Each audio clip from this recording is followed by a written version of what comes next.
ഒരു മുസ്ലിം ആണെന്ന് ഒഴിച്ചാൽ സൊഹ്റാൻ മാംദാനിയോട് എതിർപ്പുള്ളവർ ഇന്ത്യൻ സമൂഹത്തിൽ വളരെ കുറവായിരിക്കും. സൊഹ്റാൻ മാംദാനി എന്നതിന് പകരം സൊഹ്റാൻ ജോസഫ് അല്ലെ സൊഹ്റാൻ പട്ടേൽ എന്നൊക്കെ ആയിരുന്നെങ്കിൽ ഇന്ത്യൻ കമ്മ്യൂണിറ്റി ആനന്ദ നൃത്തം ചെയ്തതിന്. പക്ഷേ നിർഭാഗ്യവശാൽ അദ്ദേഹം മുസ്ലിമായി പോയി. ഇസ്ലാം വിരോധം ഇന്ത്യൻ സമൂഹത്തിൽ നല്ലൊരു പങ്കിൻ്റെ സിരകളിലുണ്ട്. പിന്നെ ഇല്ലാത്തവർക്ക് കൂടി അടുത്ത കാലത്തായിട്ട് ഉണ്ടായിക്കൊണ്ടിരിക്കുന്നു. അപ്പോൾ അതാണ് അവസ്ഥ. പക്ഷേ അദ്ദേഹം എത്ര കണ്ട് മുസ്ലിമാണെന്നും എത്ര കണ്ട് തീവ്രവാദിയാണെന്നും നമുക്ക് അറിഞ്ഞുകൂടാ. അദ്ദേഹത്തിൻ്റെ നിലപാടുകളിൽ പക്ഷേ RSSനും ഒക്കെ എതിരായിട്ട് ശക്തമായ നിലപാടുകളുണ്ട്. അത് ഒരു കാര്യം.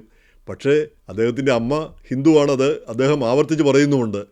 ഈ നെതന്യാഹു ഇവിടെ വന്നാൽ അറസ്റ്റ് ചെയ്യുമെന്നൊക്കെ പറയുന്നുണ്ടെങ്കിലും പ്രാഗ്മാറ്റിക്കായിട്ടുള്ള, അതായത് പ്രായോഗികവാദി ആണ് അദ്ദേഹം എന്നാണ് നമ്മൾ മനസ്സിലാക്കുന്നത് അദ്ദേഹത്തിൻ്റെ ഓരോ പ്രവർത്തനങ്ങളിൽ നിന്നും. ഇപ്പം ലേറ്റസ്റ്റായിട്ട് വന്നിരിക്കുന്നത് അദ്ദേഹത്തെ തോൽപ്പിക്കാൻ വേണ്ടി നിലവിലുള്ള മേയർ എറിക് ആഡംസ് ഇലക്ഷനിൽ നിന്ന് പിന്മാറി.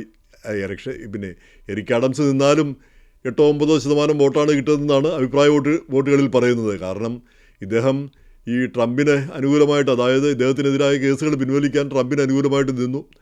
അപ്പോൾ ചുരുക്കി പറഞ്ഞാൽ പ്രത്യേകിച്ച് ഒരു ക്യാരക്ടർ ഇല്ലാത്ത ഒരാളാണെന്നുള്ളൊരു ധാരണ അദ്ദേഹത്തിന് പിന്നെ വന്നു വിട്ടുപോയി. അതിനേക്കാൾ പക്ഷേ അദ്ദേഹം ഈ അദ്ദേഹത്തോട് പിൻവാങ്ങാൻ ആവശ്യപ്പെട്ടപ്പോൾ നടത്തിയൊരു പ്രസ്താവന അത് ഗംഭീരമായിരുന്നു. അദ്ദേഹം പറഞ്ഞത് ഈ സൊഹ്റാൻ മാംദാനിയും അദ്ദേഹത്തെ എതിർക്കുന്ന മുൻ ഗവർണർ പിന്നെ ആൻഡ്രൂ കോമോയും ഒക്കെ അവർ വായിൽ വെള്ളിക്കരണ്ടിയുമായിട്ട് ജനിച്ചവരാണ്. നേരെ മറിച്ച് ഞാൻ ഈ പാവപ്പെട്ടവനായിരുന്നു, കഷ്ടപ്പാടിലും ദാരിദ്ര്യത്തിലും ഒക്കെ പിന്നെ കഠിനാധ്വാനം ചെയ്ത് സ്വന്തം പ്രയത്നം കൊണ്ടും വളരെ പിന്നെ ദയനീയ അവസ്ഥയിൽ നിന്നാണ് മുന്നോട്ട് വന്നത്. അങ്ങനെയുള്ള ധാരാളമുള്ള ന്യൂയോർക്കുകാരെ പോലെ തന്നെ നിങ്ങളിൽ ഒരുവനാണ് ഞാൻ. കാരണം നിങ്ങൾ അനുഭവിച്ച അതേ പ്രയാസങ്ങളും വിഷമതകളും റേസിസവും ഇതെല്ലാം നേരിട്ടാണ് ഞാനും വളർന്നു വന്നത്. അങ്ങനെ അദ്ദേഹത്തിൻ്റെ ആ പ്രസംഗം വളരെ ടച്ചിങ് ആയിട്ട് തോന്നി, വളരെ മനോഹരമായിരുന്നു. അത് നേരത്തെ പറഞ്ഞിരുന്നെങ്കിൽ നമുക്ക് ഇഷ്ടപ്പെട്ടു പോയേനെ. എന്തായാലും അപ്പോഴത്തേക്ക് സമയം കഴിഞ്ഞു. പിന്നെ സൊഹ്റാൻ മാംദാനി മുന്നിൽ എത്തിക്കഴിയുകയും ചെയ്തു. എങ്ങനെയായാലും അദ്ദേഹം കളം വിടുകയാണ്. ഇനി ഈ ട്രംപിൻ്റെ അഡ്മിനിസ്ട്രേഷനിൽ എന്തൊക്കെയോ കിട്ടുമെന്നാണ് പറയുന്നത്, കിട്ടിയാലും കിട്ടിയില്ലെങ്കിലും. അപ്പോൾ അതിൻ്റെ ഇടയിൽ ഈ ആൻഡ്രൂ കോമോ ആണ് മുൻ ഗവർണർ. ആൻഡ്രൂ കോമോ സാമാന്യ നിലയിൽ ജയിക്കേണ്ടതായിരുന്നു, ഈസിയായിട്ട് ജയിക്കേണ്ടതായിരുന്നു. പക്ഷേ പ്രൈമറിയിൽ മാംദാനി ജയിച്ചു.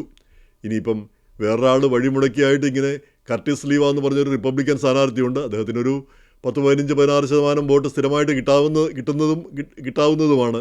അത്രയേ ഉള്ളൂ. പക്ഷേ അത് അത്രയും കൂടെ പോയാൽ കൂടി അത് മാംദാനിക്ക് അനുകൂലമാകുമെന്ന് പറയുന്നു. അതുകൊണ്ട് അദ്ദേഹവും ഒരുപക്ഷെ സമയമാകുമ്പോൾ പിൻവാങ്ങാനുള്ള സാധ്യത കൂടുതലുണ്ട്. അപ്പോൾ ഇനി മാംദാനി വല്ല വിധേനയും ജയിച്ചു കഴിഞ്ഞാൽ 10 പൈസ ഫെഡറൽ ഗവൺമെൻറ്റിൻ്റെ 10 പൈസ ന്യൂയോർക്കിന് കൊടുക്കത്തില്ല എന്ന് ട്രംപ് ഭീഷണിയും മുടക്കിയിട്ടുണ്ട്. അപ്പോൾ ജയിച്ചു കഴിഞ്ഞാൽ ഫെഡറൽ സഹായങ്ങളൊന്നും കിട്ടില്ല, ന്യൂയോർക്കിലെ കാശ് കൊണ്ട് തന്നെ പിന്നെ കഴിഞ്ഞോണം. അപ്പം ന്യൂയോർക്കിൽ നിന്നാണ് ഈ ഫെഡറൽ ഗവൺമെൻറ്റിനൊക്കെ ഏറ്റവും അധികം പണം ചെല്ലുന്നത്. എവിടുന്നാണ്? ന്യൂയോർക്കിലെ എല്ലാ വ്യവസായങ്ങളുടെയും സ്ഥിരാകേന്ദ്രം ന്യൂയോർക്കാണ്.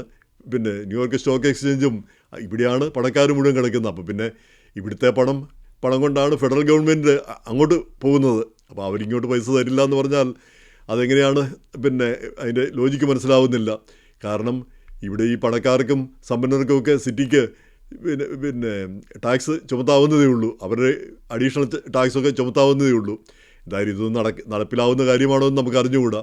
എങ്ങനെയായാലും ഈ ട്രംപിൻ്റെ അജണ്ടയാണ് ഇപ്പോൾ വിജയിക്കുന്നതെന്നാണ് മാംദാനി പറയുന്നത്. കാരണം കോമോയെ ജയിപ്പിക്കുക, കോമോ അങ്ങനെ ട്രംപിൻ്റെ നയങ്ങൾ ന്യൂയോർക്ക് സിറ്റിയിൽ നടത്തുന്നതിന് വേണ്ടി അദ്ദേഹം നിലപാട് മാറ്റുകയും ട്രംപിനെ അനുകൂലിക്കുന്ന ആളായി മാറുകയും ചെയ്തിരിക്കുന്നതാണ് മാംദാനി പറയുന്നത്.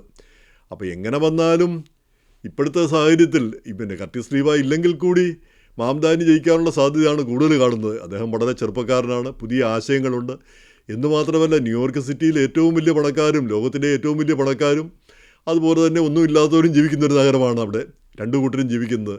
അപ്പം ഈ രണ്ട് വിഭാഗത്തിൽപ്പെട്ട മിഡിൽ ക്ലാസ് ധാരാളമായിട്ടുണ്ടെങ്കിൽ കൂടി എങ്കിലും ഈ സാധാരണക്കാരും പാവങ്ങളും എല്ലാം മാംദാനിയെ അനുകൂലിക്കുന്നു. അതുപോലെ തന്നെ നല്ലൊരു പങ്ക് മുസ്ലിങ്ങളുമുണ്ട്, അവരും മാംദാനിയെ അനുകൂലിക്കുന്നു. അപ്പോൾ അങ്ങനെ ഒരു മാറ്റം വേണമെന്ന് ആഗ്രഹിക്കുന്നവരെല്ലാം മാംദാനിയുടെ കൂടിയാണ്. ചെറുപ്പക്കാർ, പണമുള്ള വീട്ടിലെ ചെറുപ്പക്കാരും ഒക്കെ മാംദാനിയുടെ പിന്നിലുണ്ട്. കാരണം ആ മാറ്റമാണ് അവർ ആഗ്രഹിക്കുന്നത്. ഇപ്പം കോമോ വന്നാലും എറിക് ആഡംസ് വന്നാലും ആര് വന്നാലും ഈ ഒരു കസേരയിൽ നിന്ന് വേറൊരു കസേരയിലേക്ക് ആളുകൾ മാറിയിരിക്കുന്നു എന്നല്ലാതെ മാറ്റങ്ങളൊന്നും ഉണ്ടാവുന്നില്ല. നേരെ മറിച്ച് മാംദാനി വരുമ്പോൾ വലിയൊരു മാറ്റം, പുതിയൊരു മുഖം ഉണ്ടാവുന്നു. അത് പുതിയ മാറ്റത്തിന് വഴിതെളിക്കും എന്നാണ് ജനം കരുതുന്നത്, സാധാരണ ജനങ്ങൾ കരുതുന്നത്. അപ്പോൾ ആ ജനങ്ങൾ മിക്കവാറും മാംദാനി ജയിക്കുമെന്ന് തന്നെയാണ് ഞാൻ കരുതുന്നത്. വാസ്തവം പറഞ്ഞാൽ അത് ജയിക്കാതിരിക്കാനുള്ളൊരു കാരണം ഇപ്പോൾ കാണുന്നില്ല. കാരണം ആ ജനങ്ങളുടെ ഒരു അമർഷവും പിന്നെ ആ പണക്കാരോടുള്ള ദേഷ്യം, പിന്നെ ഗവൺമെൻറ്റിനോടുള്ള ദേഷ്യം, ട്രംപിനോടുള്ള ദേഷ്യം, ഇതെല്ലാം കൂടി ചേർന്ന് പിന്നെ മാംദാനിക്ക് അനുകൂലമായ ഘടകങ്ങൾ, ചെറുപ്പക്കാർ, പിന്നെ മുസ്ലിങ്ങൾ, പിന്നെ ഈ പിന്നെ ഇടതുപക്ഷത്തിലുള്ളവർ, ഇവരുടെ എല്ലാം പിന്തുണയും ഇതൊക്കെ കൂടി ആകുമ്പോഴത്തേക്ക് മാംദാനി ജയിച്ചു വരും എന്ന് തന്നെയാണ് നമ്മൾ കരുതേണ്ടിയിരിക്കുന്നത്. അപ്പം ജയിക്കുന്നത് പിന്നെ നമ്മുടെ ആളുകൾക്ക് പലർക്കും അത് ഇഷ്ടമില്ലായിരിക്കും. പക്ഷേ എന്നാൽ പോലും വസ്തുതയായിട്ട് തന്നെ ഇതിനെ കാണുകയാണ് വേണ്ടത്. ഈ മാംദാനിക്കെതിരെ ഹിന്ദു സംഘടനകൾ പലതും അതിശക്തമായ പ്രചാരണം ഒക്കെ നടത്തുന്നുണ്ട്, മാംദാനിയെ ചീത്ത വിളിച്ചുകൊണ്ടും.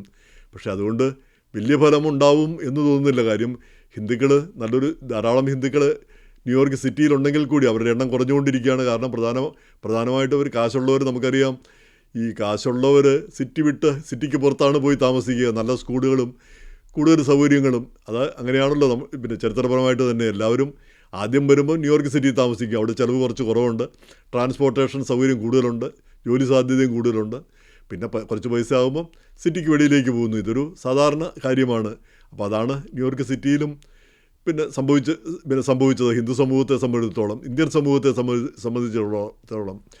ഇനി പിന്നെ യഹൂദരിൽ പോലും നല്ലൊരു പങ്ക് ജൂവിഷ് കമ്മ്യൂണിറ്റി, ബ്രൂക്കലിനും മറ്റും അവരായിരുന്നു വലിയൊരു കമ്മ്യൂണിറ്റി ആയിരുന്നു. പക്ഷേ അവരിൽ പോലും നല്ലൊരു പങ്ക് ഈ സബർബുകളിലേക്ക് താമസം മാറ്റിയിട്ടുണ്ട്. കാരണം പിന്നെ അവിടെ സൗകര്യങ്ങൾ കൂടുതൽ, വീടിന് വിലക്കുറവ്, അങ്ങനെയൊക്കെയുള്ള പല കാരണങ്ങൾ.